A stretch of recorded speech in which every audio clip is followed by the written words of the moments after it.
Bismillahirrahmanirrahim. Assalamualaikum warahmatullahi wabarakatuh. Pada kesempatan kali ini saya akan membahas mengenai fitur frame rate stats dan fitur Dex to Out yang ada di Scene 6 di device Android non-root tentunya ya. Sebelumnya dibahas untuk Scene 6 ini ada 3 mode. Yang pertama itu ada basic mode ya. Ini adalah fitur yang standar atau basicnya. Kemudian yang kedua ADB mode bisa digunakan untuk device non-root dan fiturnya itu lumayan banyak juga. Serta yang ketiga ada root mode. Ini diperuntukkan bagi device-nya yang sudah di-root. Tapi tenang ya, karena di ADB mode itu sebelumnya dibahas banyak fitur-fitur menarik yang bisa kalian gunakan buat gaming tentunya. Nah, sekarang kita bakalan bahas untuk dua fitur yang menarik banget buat kalian gunakan untuk bermain game. Yang pertama itu ada fitur frame rate touch. Nah, di sini kalian bisa melihat untuk maksimal FPS yang diberikan, kemudian minimal FPS-nya juga ada, serta rata-rata FPS yang didapatkan ketika kalian bermain game. Jadi kalian bisa lihat ya performa dari device-nya itu seperti apa.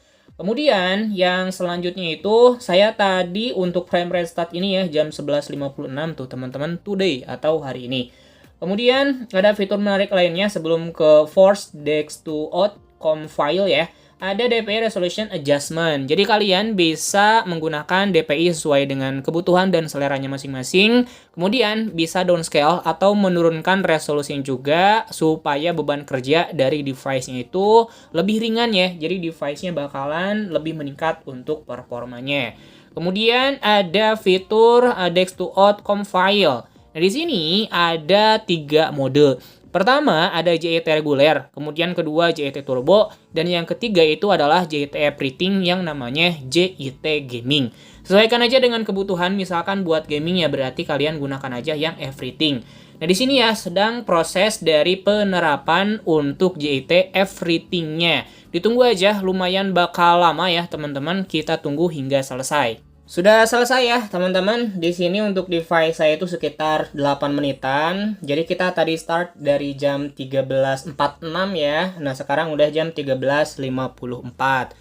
Kalau sudah selesai, kita bakalan langsung aja lihat dulu mungkin ya untuk frame rate stats sebelumnya itu dapat di average 48 fps. Nah, sekarang kita bakalan aktifkan kembali ya apakah ada peningkatan atau tidak dengan menggunakan FPS recorder ini. Seperti biasa saya bakalan masuk terlebih dahulu aja ke salah satu gamenya.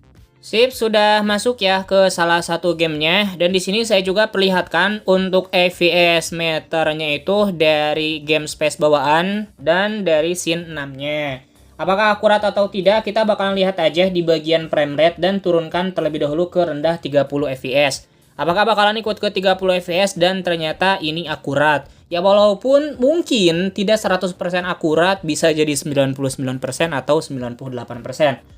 Oke, kita bakalan coba aja di sini langsung ke match-nya aja. Nanti kita bakalan bertemu di match-nya. Sudah masuk di loading screen-nya. Nah, kalian juga bisa lihat di sana untuk FPS yang ditampilkan dari scene 6 itu berwarna hijau mungkin ya.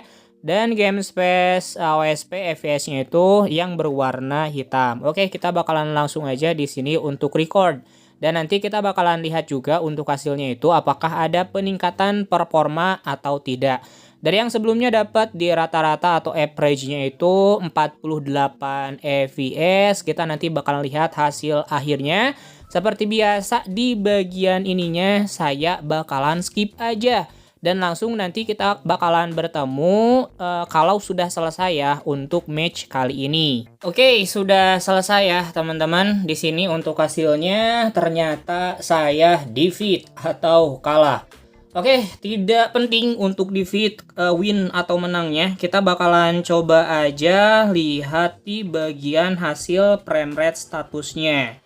Oke, kita bakalan lihat di bagian menu, kemudian frame rate statusnya, dan kita bakalan lihat untuk hasilnya.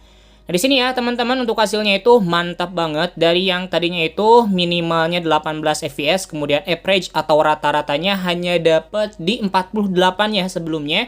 Sekarang average atau rata-rata fps-nya itu dapat di 59,8 fps. Kemudian untuk maksimal fps-nya sudah jelas dan tentu ya dapat di 60 fps, karena device Pocophone F1 ini mentoknya di 60 Hz, kecuali overclock layar ya ke 72 Hz atau 69 Hz ya mungkin. Oke, seperti itu aja untuk hasilnya, dan teman-teman bisa lihat aja sebelum dan sesudah menggunakan fitur yang ada di Scene 6 ini. Semoga bermanfaat untuk pembahasan kali ini, dan bagi kalian yang belum paham cara penggunaan dari Scene 6-nya, bisa cek aja ya di deskripsi untuk video terkait cara penggunaannya. Semoga bermanfaat dan semoga paham juga. Jikalau kalian suka silahkan di like, jikalau tidak suka ya tinggal dislike aja. Saya akhiri, wassalamualaikum warahmatullahi wabarakatuh.